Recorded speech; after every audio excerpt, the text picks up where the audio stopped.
Hello and welcome back to Clownfish TV. It is me, Geeky Sparkles, and it's just me for this video because Kneon just didn't care. So today we're going to talk about this article that was on Wired, and it is, why fandom discourse feels extra cringe right now. Basically, it's X is bad, Musk is bad, Trump is bad. I need to objectify gay men. And, because it's not okay to objectify, women, but, all these straight women can objectify gay men. And we're mad because, X doesn't let us do what we want to do. We're going to look at it. It's a little more involved than that, but we're going to look at it. But it's extra cringe. But extra cringe just means that we aren't allowed to do what we want after years of us doing what we want. So before I get into any further, please like and subscribe. If you do, I'll give you a woohoo, and we're going to talk about this. So I was on Wired because, as you know, I've made many jokes about the fact that Wired has become like so super politically charged that usually first it was ICE and then it was Iran. And finally, guys, it looks like they're actually focusing on what they're supposed to focus on, which is, technology. And their trending stuff's technology. Imagine that. A blog called Wired that was about technology is actually doing its job. But in among this page, I came across this lovely article by Cat Tenbarge. Cat here also has their own blog called Spitfire News, where they have these lovely pieces like the Epstein, Johnny Depp, Baldoni connection, trying to make connections there. The famous victims like Heard, and all these people. It's all the same type of stuff. The smearing of Minnesotans. Grok will always be a harassment tool. Blake Lively is, poor Blake Lively's a victim. I'm glad I stopped posting on X. They have a clear bias against Grok and X, and they're using their seat on Wired to try to promote this as if the fandom was being censored because of X. And I'm like, you all loved X when you were running it. You don't like it now because Elon Musk is on there, but when it was your platform and you thought it was yours, you were allowed to be extra cringe on there, and that was okay. So they're going on about this girl named Emily and how she is in the fandom, and she got back on Tumblr. Tumblr, yes, is still around. You remember, and they do mention that Tumblr was there, that everybody from Tumblr would run into to Twitter. So many T's. Went running to Twitter, and they were like, trying to take over there because Twitch banned porn and they were mad. So they went over to Twitter, and they were all about controlling Twitter. Remember, people were getting shadow banned. You were getting blocked. You're getting all kinds of stuff when they were in charge. And when Elon Musk came into it, then they all fled to other places like Blue Sky, which we've talked about, how the CEO just got demoted and it's a cesspool. And even the most extreme people were jumping ship because it's too bad. So this girl's watching Heated Rivalry, and it's a smash hit about two closeted hockey players. Okay, cool. That's not my kind of movie, but or show, but okay. But again, there is like this really, really big movement of women, especially like straight women, that are like all about the show. And I think it's kind of funny because they're mad about men objectifying women, but it's okay if they objectify men and gay men. And, it was clearly not made for them, but they think it's made for them. So it's really very funny to me. So they said that in the early 2010s, Emily requested only her first name be used due to fears of harassment. That's been because she has been a huge Tumblr issue. She went from Gossip Girl to Glee to Sherlock. You can be fans of all that thing. But one thing I've noticed with these people that tend to be the actual toxic trolls, they just jump from one thing to another. Like you can be fans of all these things. But when you're like especially shipping culture, it's just whatever the next thing is, you just kick dirt on the other thing and forget about it and move on to the next thing. Consume, get involved and complain and call everybody toxic bigots, and then move on to the next one and so on and so on.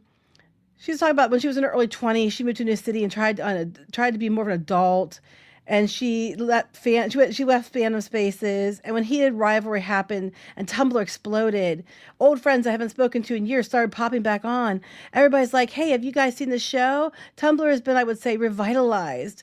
Wait, you're saying Tumblr's revitalized because of all the ladies that are hot for the gay guys in Heated Rivalry? So this show about closeted gay men has somehow reignited Tumblr for women. I don't think that was what its goal was, but okay. So those who haven't visited Tumblr since the 2010s, Emily's description of Heated Rivalry camaraderie sounds like the polar opposite of discourse around the show on other platforms. Translation: I'm a fan of this show. And I don't like that I go to other places like X and not everybody's on there as fans and then they call me out for shit like, objectifying gay men. You want to go wherever you control the narrative and everybody's like telling you it's fine to be you. And that's what I actually, it's all over and over again. You'll hear, about how X is toxic, X is bad, X is owned by Elon Musk, X is Republican, X is all these things. She's really salty about it.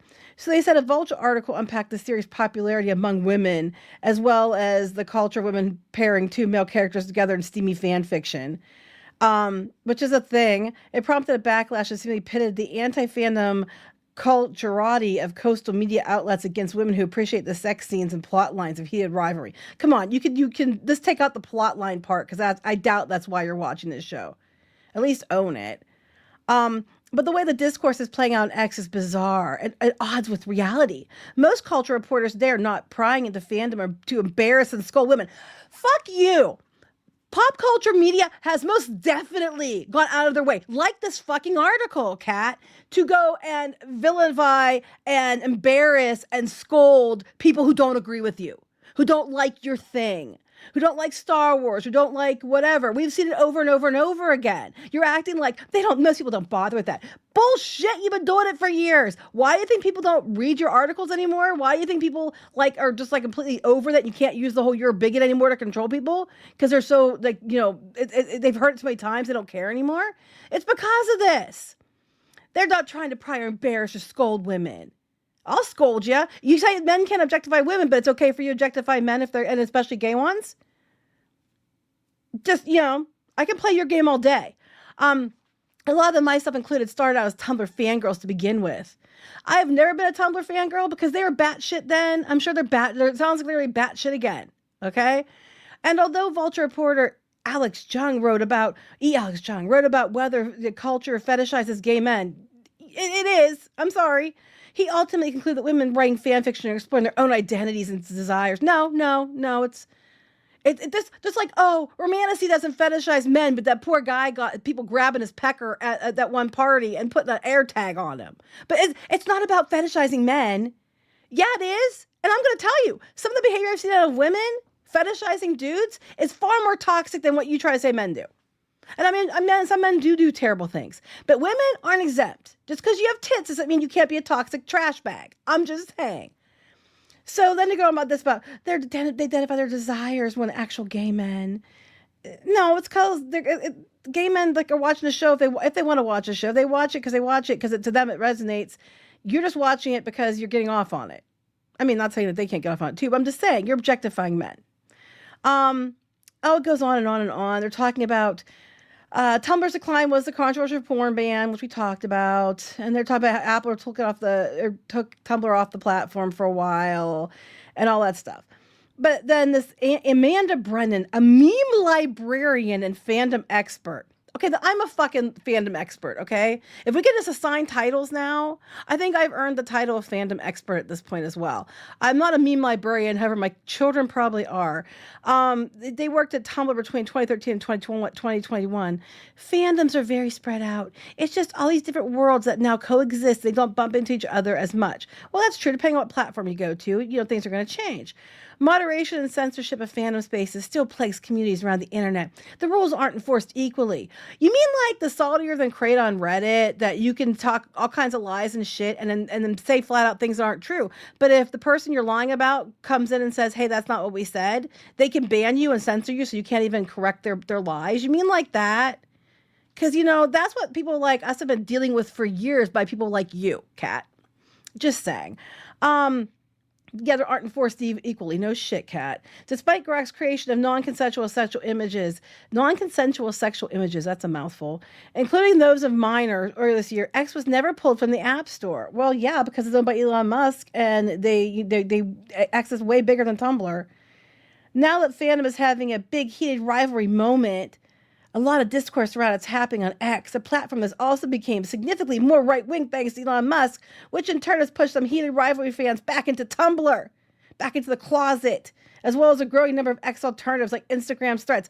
Translation, I'm pissed that X isn't Twitter and we can't control it and tell everybody else that they're bigots and what to think. So when they push back, it's pushing us out into we have to go hide in places like Tumblr because, people push back on X now that we don't own it, Elon Musk does. So it's a problem. Basically, everything that we've done for years is happening to us. It's called karmic boomerang, and you're pissed about it.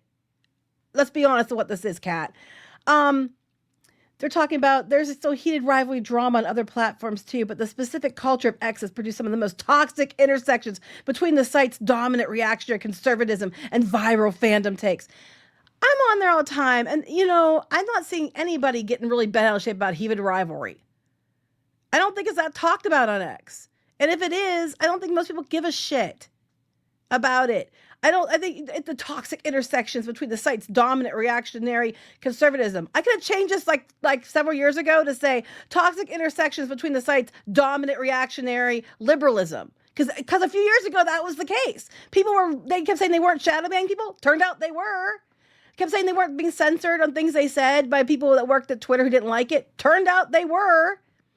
Like I said, it's the same coin, different side, and you're just pissed about it because it's not the heads you had before. That's what you're mad about. And then they're going about one X post had 500,000 views. Everyone who's ever thinking this is just massively insecure women who want to see men being sexual but can't handle seeing another woman on screen or they might start comparing themselves to. Honestly, there's probably some truth in that, if I'm going to be completely honest with you. And the post isn't coming from someone who appears to be well-versed in slash fandom. It's coming from someone who paid for a blue verification check mark. Oh, here we go. You have the check mark. Oh, look, guys, this person paid for the check mark. Kat doesn't pay for the check mark. I guess, but because they're mad, because before they just had to be friends with somebody and they could have another blog with the right opinions and they were given a check mark. Now you have to pay for it. Kat's not interested. Anyway, they're talking about, that the checkmarker they identify as normie, and in other recent posts warned men not to marry up. What the hell? Anyway, that's weird. But fans say this kind of negativity has become pronounced on X beyond the typical fandom infighting, meaning those on the platform are likely seeing and participating in more of this antagonistic discourse, including ganging up on the author of one article. Oh, I'm going to gang up on you, Kat, because you know what? Fuck off, Kat. You know what? You're all mad because it's happening to you, but you people like you have been doing this shit to fans for the last decade at least since 2014. I'd say even 2013, 2012. This has been going on.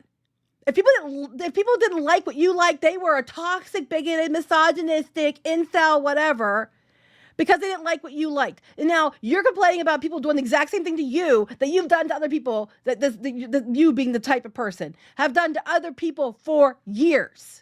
For years. If you don't like it, maybe don't behave that way to begin with. Oh, they're attacking an author that's sympathetic to their cause. I'm attacking your ass because you're full of shit. You need an enema to get that out of there because it is so packed in there so tight. You're shitting out diamonds. I think X just sucks. It exists to make people angry, and the algorithm is designed to make you angry.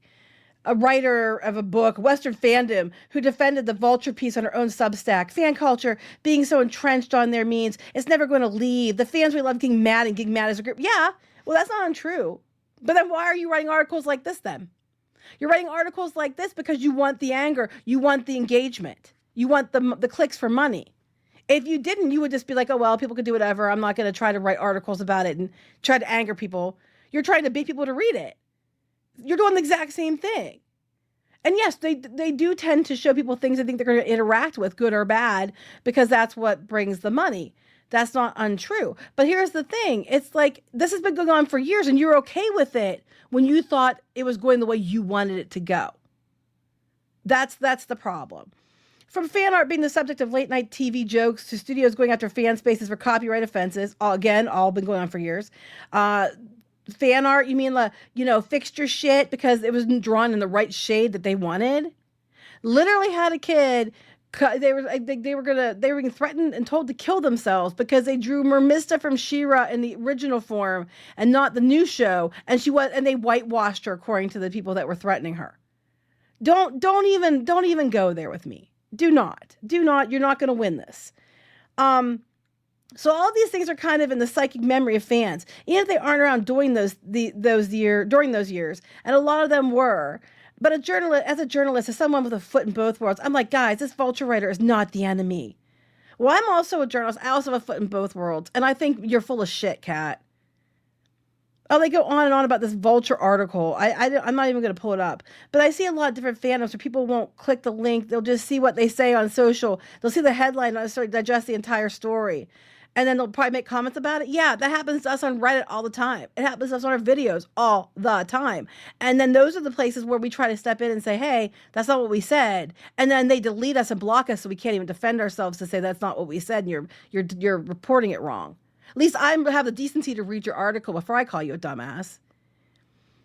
And they're talking about a lot of fans that Emily has found fans that are congregating around Heated Rivalry on Tumblr are older and more experienced with fandom. While a lot of younger fans who have only known fandom on algorithm-driven platforms that value engagement beta on X. Oh my God. One, you are really, I don't ever want to hear anything about fanboys taking Star Wars too seriously, ever. Ever. And there's a whole world of people experiencing fandom for the very first time through Heated Rivalry, which applied to Emily's sister, who she says is in the Threads group for Heated Rivalry fans who are wives and mothers in their 30s. Again, what is up with straight, mostly white women fetishizing gay men? Seriously. You complain about people fetishizing women, but you're doing the exact same damn thing. But it's okay when you do it, right? They have a penis, so it doesn't count, right? Same type of women who are putting air tags on a poor dude at a romantasy event. As you get older, you realize that liking to watch something because you find it hot, all it means is that you just think it's hot, and that's fine. It's not a big deal. But I just feel like Tumblr is more comfortable digging into that stuff. Yeah, Tumblr, who was got so bad they had to ban porn on it for a while, which I think they relaxed that, which is why everybody's back on it. I'm afraid to see what you guys are all drumming up over there. It's like, look, they're not going to fuck you. I'm sorry. They don't like what you have to offer. But this is ridiculous. And then this reminds me of this guy over here, a cosplayer. It's Johnny. What's this? I'm trying to make sure I got his name right. It's Johnny Junkers. And he's a cosplayer. And I shared him earlier today because he's talking about how, and this is kind of the people I'm associating with that cat person at Wired, that these people come in to the space, in this case cosplay, and they push everybody out who's been there for years. They demand that you have to, everything they say and everything that you have to pledge allegiance to, all the purity tests they say you have to do all the right things, Black Lives Matter and all the different flags in their bio and all the different things. And if you don't, they weaponize people to go and attack you and try to chase you out of the space, even though you've been there for years before they showed up. This is the kind of people that Kat reminds me of. I'm not saying she specifically is, but people like her manifesto remind me of this. You can't chase us out of the space. It's not fair you chase us out of space as we chase everybody else out of space. Journalists don't behave that way as she behaves that way. And he's not wrong. I shared, you can go out to my ex and you can see it. I shared it because it's like, he's just like, I'm going to keep doing me. And you can threaten it to hurt my financial situation because that's what they try to do. They try to go after you to get rid of you in different ways. He's like, but it's not going to matter. I'm good. I'm still going to do what I want. And that's what we need to do. We need to start making sure that, you're allowed to like things. People are allowed to be different than you like things. The problem becomes when you have these toxic people that are just so ass mad because it's not super far leftist. They don't run X anymore. You're not loving everything they love. You don't appreciate all their ships all the time and all this other shit. And then you're the bad guy because they try to shove you out of the fandom and they come in there and you welcome them in and then they treat you like that. They gaslight everybody is saying that they were being gatekept as they themselves gatekeep harder than anybody else ever has. And it's ridiculous. And that's what this crew over here about this Heated Rivalry people, that's what they remind me of. Or at least Kat here reminds me of. On the comment she's making about journalists and everything else, it's like, oh, please, sweet cheeks. You're doing it in this article yourself. And then even in reality, when you're out there on these fandom boards, if this is happening to you, it's karma. Because you've been doing it to everybody else for years. But now it's coming for you and you're mad about it. I mean, honestly, I said, let people like what they like and who cares? Like, if you like something, go ahead, like it. Like, I don't care. Like it. You're allowed to like it. You're allowed to not like it. But this whole, that, certain groups get to run everything is just over and it's bullshit. And I guess you just go complain about it over here at Spitfire News, Kat. Why didn't you put your article over here? Oh, because no one want to read it. That's why. Anyway, please like and subscribe, and we'll talk to you later. Bye.